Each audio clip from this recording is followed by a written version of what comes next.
मित्रों नमस्कार। मैं जीएस शेखावत आपका स्वागत करता हूं। आज का पेपर 16 अप्रैल का दैनिक भास्कर, उसमें दो बड़ी खबर आई है तो मैं बता देता हूं। पहली खबर है सिविल सर्विस परीक्षा के बारे में। तो यूनियन पब्लिक सर्विस कमीशन की ओर से 31 मई को आयोजित की जाने वाली सिविल सर्विस प्री परीक्षा 2020 को लेकर अभी तक कोई नया आदेश नहीं आया है। करीब 9 लाख छात्र इस परीक्षा में बैठेंगे।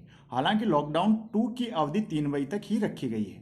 पहले लॉकडाउन की 14 अप्रैल तक थी, इसकी 3 मई तक रखी गई है। इसके बाद हालातों को देखकर ही केंद्र सरकार फैसला लेगी। अगर लॉकडाउन 3 मई से आगे नहीं बढ़ता है तो ये परीक्षा संभव है। इस प्रक्रिया के तहत 12 फरवरी से लेकर 3 मार्च तक आवेदन मांगे गए थे। कुल 796 पदों के लिए भर्तियां होंगी। इनमें से 24 सीटें निःशक्त जनों के लिए आरक्षित हैं। इसकी तारीखों के लिए जनप्रतिनिधि भी सवाल कर चुके हैं। हालांकि यूपीएससी कुछ एग्जाम का शेड्यूल बदल चुका है, किंतु इस एग्जाम के बारे में अपडेट फिलहाल जारी नहीं किया गया है। तो दोस्तों, अब बात करते हैं हम जेईई मेन और नीट परीक्षा की। इसके बाद हम आरएएस मेन के परीक्षा परिणाम के बारे में देखेंगे। तो चलिए बात करते हैं। आज के ही पेपर में एक खबर हो रही है कि फॉर्म में करेक्शन का समय अब 3 मई तक कर दिया गया है। जेईई मेन व नीट के फॉर्म में करेक्शन का समय अब 3 मई तक के लिए बढ़ा दिया है। पहले करेक्शन की आखिरी तारीख 14 अप्रैल थी। पहले के शेड्यूल के मुताबिक एडमिट कार्ड भी 14 अप्रैल के बाद ही जारी होने थे।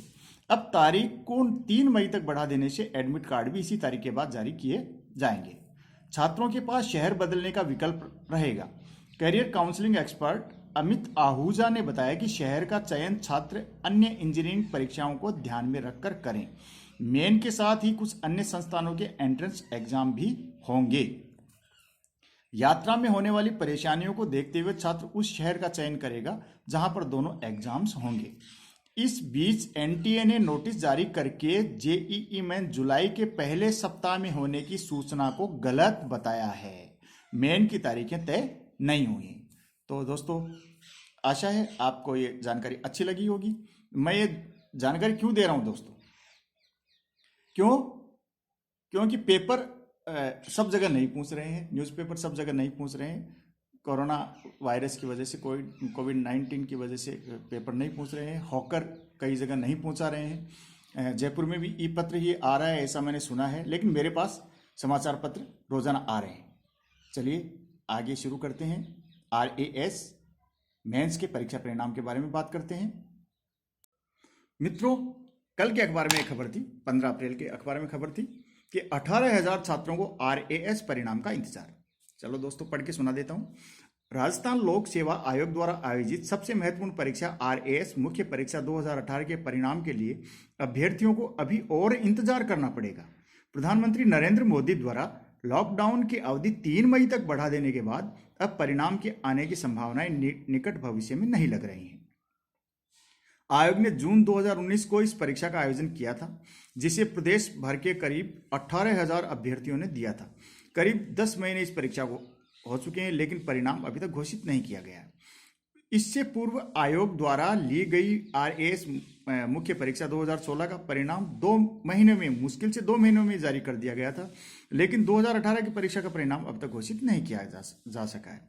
मुख्य परीक्षा की उत्तर पुस्तिकाओं के मूल्यांकन का कार्य पूरा कर लिया गया है, लेकिन इस परीक्षा का परिणाम हाई कोर्ट के आदेश के बाद ही जारी होगा। हाई कोर्ट में अभी अवकाश चल रहे हैं और कामकाज ठप है। 3 मई के बाद भी संभव है हाई कोर्ट में काम को सामान्य होने में कुछ समय और लग सकता है। ऐसे में इन परीक्षाओं के परिणाम में अभी और देरी होने की संभावना है। आयोग का कहना है कि जब हाई कोर्ट में कामकाज सामान्य होगा तभी इस मामले में सुनवाई हो सकेगी और परिणाम भी जारी किया जा सकेगा। इस कारण अब लॉकडाउन के हटने व उच्च न्यायालय का काम फिर से शुरू होने के बाद इसका परिणाम जारी होने की उम्मीद है। लॉकडाउन खुलने के बाद पहले हाई कोर्ट का निर्णय आएगा, इसके बाद ही आरपीएससी रिजल्ट जारी कर पाएगी। दोस्तों, जानता हूं मैं कि इतने दिन तक परिणाम जारी नहीं होता तो हताशा आती है, बहुत कष्टप्रद है, लेकिन आपको अपनी प्रेरणा का स्तर बनाए रखना होगा। बिल्कुल हताश नहीं होना है और मेरी प्रेरणा का स्तर भी बना रहे, इसलिए आप मेरे वीडियो को लाइक करें, शेयर करें और कमेंट करें, और आगे भी जानकारियों के लिए मेरे चैनल को सब्सक्राइब कर लें। दोस्तों 15 अप्रैल के पेपर में एक और सूचना आई थी कि लॉकडाउन के बाद एक हफ्ता लगेगा बोर्ड को एग्जाम करवाने में। मई में हो सकती हैं आरबीएसई की परीक्षाएं। राजस्थान बोर्ड की जो परीक्षाएं जो बाकी रह गई वो मई में हो सकती हैं। राजस्थान माध्यमिक शिक्षा बोर्ड की 10वीं और 12वीं की परीक्षाएं लॉकडाउन हटने के एक सप्ताह बाद आयोजित किए जाने की संभावना है। संभव है मई में शेष पेपरों का आयोजन किया जा सके। बोर्ड इसके लिए हर माह की 25 तारीख तक स्थिति की समीक्षा कर परीक्षा आयोजन को लेकर कोई घोषणा कर सकता है। बोर्ड अध्यक्ष डॉक्टर डीपी जारोली ने बताया कि अभी परीक्षा आयोजन की तिथि घोषित नहीं की जा सकती है। पहले प्रदेश में जारी लॉकडाउन समाप्त हो। लॉकडाउन समाप्ति के बाद बोर्ड एक सप्ताह में परीक्षा का आयोजन करा सकता है, लेकिन यह निर्भर करेगा कि लॉकडाउन कब पूरा होगा। फिलहाल 3 मई तक राज्य समेत देश में लॉकडाउन की स्थिति है। बोर्ड 20 से 25 अप्रैल के बीच स्थिति की समीक्षा करेगा। इसके बाद परीक्षा के शेष पेपरों के आयोजन को लेकर कार्यक्रम जारी करने के बारे में निर्णय लिया जाएगा। एक सप्ताह इसलिए लग जाएगा बोर्ड को कि परीक्षा प्रश्न पत्र तो पुलिस थाने में पहले से रखवा दिए थे। इन परीक्षा पत्रों को भी परीक्षा केंद्रों तक पहुंचाने में समय लगेगा। लॉकडाउन हटने के बाद भी बोर्ड परीक्षा केंद्रों में सोशल डिस्टेंसिंग का पूरा ख्याल रखेगा। संभव है अभी जितने अभ्यर्थी एक केंद्र पर जो परीक्षा दे रहे हैं उनमें 50% रह जाए और परीक्षा केंद्र पर सैनिटाइजर रखे जाएंगे। ये राजस्थान बोर्ड की परीक्षा के बारे में अपडेट था। और दोस्तों चलते चलते एक बात और बता देता हूँ कि केंद्रीय विश्वविद्यालयों के लिए प्रवेश परीक्षा जो आयोजित की जाती है CUCET, उसका भी परसों के पेपर में आया था कि ये परीक्षा संभव है ऑनलाइन हो, कि लॉकडाउन की अवधि बढ़ती जा रही है और विश्वविद्यालयों में प्रवेश के लिए ये एग्ज़ाम ऑनलाइन होने की संभावना है। दोस्तों मेरा वीडियो अच्छा लगा हो तो इसे लाइक करें, शेयर करें और मेरे चैनल को सब्सक्राइब करें। धन्यवाद।